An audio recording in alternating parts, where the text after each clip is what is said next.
साथ दिया है महागठबंधन का, उनका मैं हृदय से शुक्रगुजार।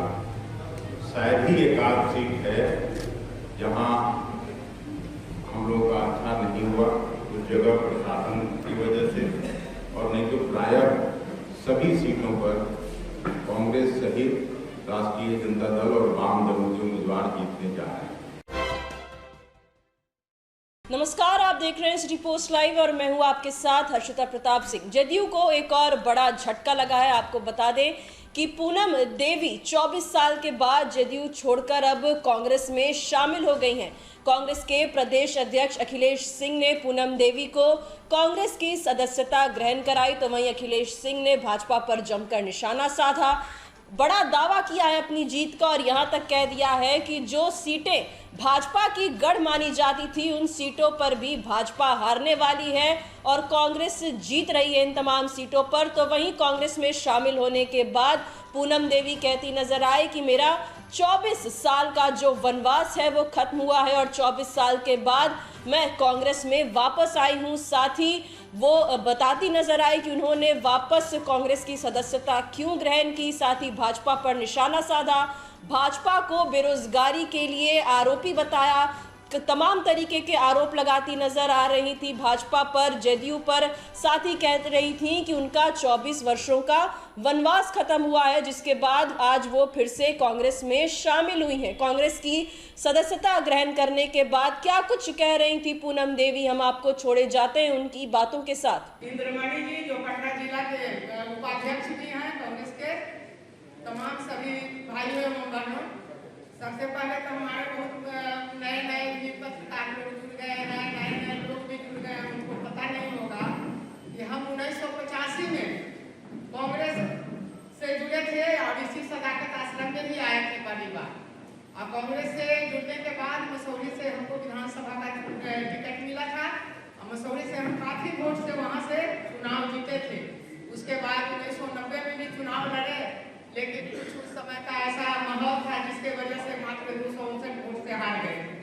फिर 1995 में भी हम कांग्रेस के टिकट पर चुनाव लड़े तो 3500 वोट से हार गए। फिर 1996 में सभी लोग का विचार हुआ कि बाढ़ से इनको लोकसभा का चुनाव लड़वाया जाए। उस समय बाढ़ लोकसभा क्षेत्र था, नीतीश कुमार जी थे, विजय कृष्ण थे और हम कांग्रेस पार्टी से थे, तो उस समय लोकसभा का चुनाव हार गए थे। फिर जो माहौल बिहार का एक ऐसा बना जिसमें लोगों का विचार हुआ कि कांग्रेस की स्थिति क्षेत्र में दिन प्रतिदिन खराब होते जा रही है और खास करके ये सब जगहों पर, तो आप नहीं तो समता पार्टी में आ जाइए। तो मेरा दुर्भाग्य कहिए या सौभाग्य कहिए, हम कांग्रेस पार्टी छोड़ करके समता पार्टी में चले गए। तो आज हम यही कहना चाहेंगे कि श्री राम जी का तो 14 वर्ष का वनवास हुआ था, लेकिन हम 24 वर्ष के वनवास काटने के बाद फिर हम पुनः सदाकत आश्रम में आए हैं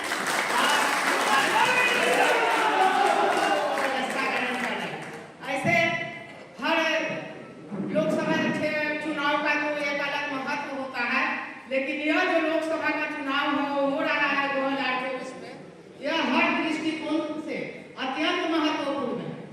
इस चुनाव में हमारे देश के, हमारे प्रदेश के और जो भी हमारे जिला के जो इकट्ठे हुए हैं, मैं तमाम सभी लोगों से यह कहना चाहती हूँ कि अगर आप इस देश के नागरिक हैं और देश को बचाना चाहते हैं तो सबको एक होना पड़ेगा।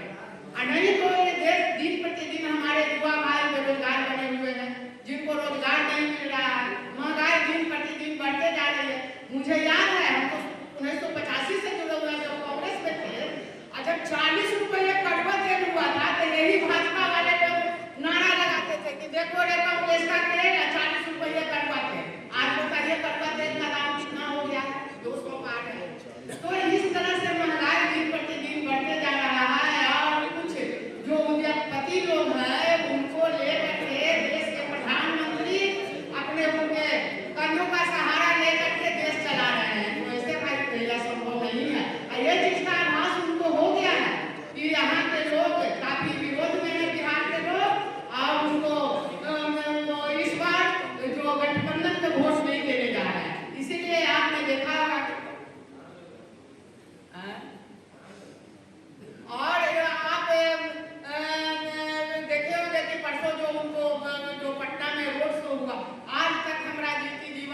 क्षेत्र में जा करके काम करना है। हम बहुत ज़्यादा तो नहीं कर सकते हैं, लेकिन बहुत सारे ऐसे अवसर आएंगे तो जहाँ विभिन्न मंचों से हम अपनी बात को रखेंगे।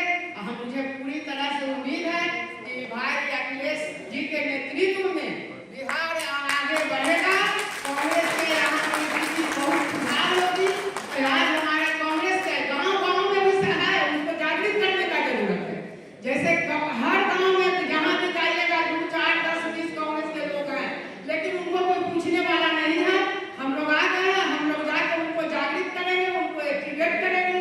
कैसे मोबाइल जब भी स्टार्ट होने पर आता है तो चार्ज में लगा देते हैं, वैसे उनको चार्ज में लगा करके चार्ज करेंगे और उनसे काम लेंगे। अब मुझे पूर्ण विश्वास है कि बिहार प्रदेश में अच्छा रहेगा परफॉर्मेंस और पूरे देश में भी रहेगा। आज इस अवसर पर मुझे गलती हो गई, शुरू में ही हम ये बात बोलनी चाहिए थी। स्वर्गीय श्रीमती इंदिरा गांधी और स्वर्गीय श्री राजीव गांधी को श्रद्धा सुमन अर्पित करती हूँ।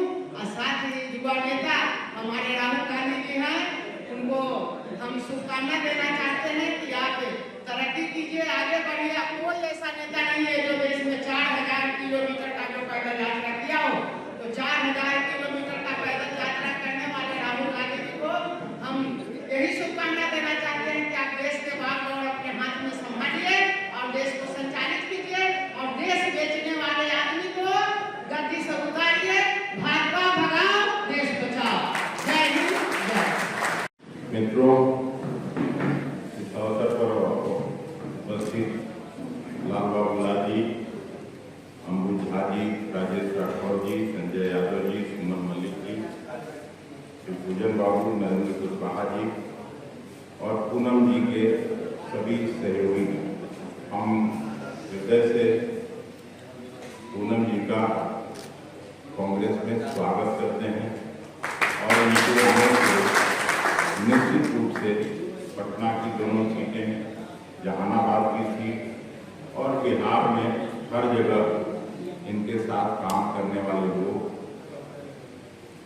महागठबंधन के पक्ष में और महागठबंधन की ताकत बढ़ाने का काम करें। 4 चरण का चुनाव अभी तक हुआ है और बिहार में जिस तरह से लोगों ने, यहाँ के मतदाता भाइयों ने साथ दिया है महागठबंधन का, उनका मैं हृदय से शुक्रगुजार।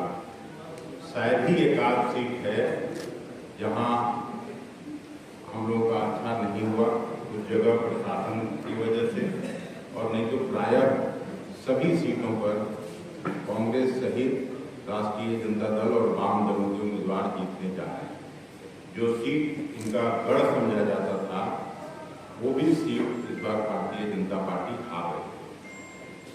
3 चरण का चुनाव अभी बचा हुआ है, 5वां चरण, 6ठा चरण और 7वां चरण।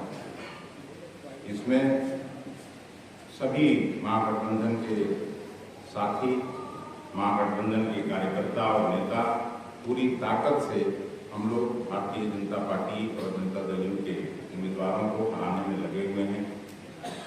आज भी मेरा कार्यक्रम था, लेकिन पूनम जी का हुआ। पूनम जी का बड़ा व्यक्तित्व है और 85 में ये MLA हो, तो 39-40 साल का इनका लंबा अनुभव और इनकी गरिष्ठता हम लोग सभी जानते हैं। निश्चित रूप से महागठबंधन और कांग्रेस पार्टी को विशेष रूप से लाभ। तो सवाल है कि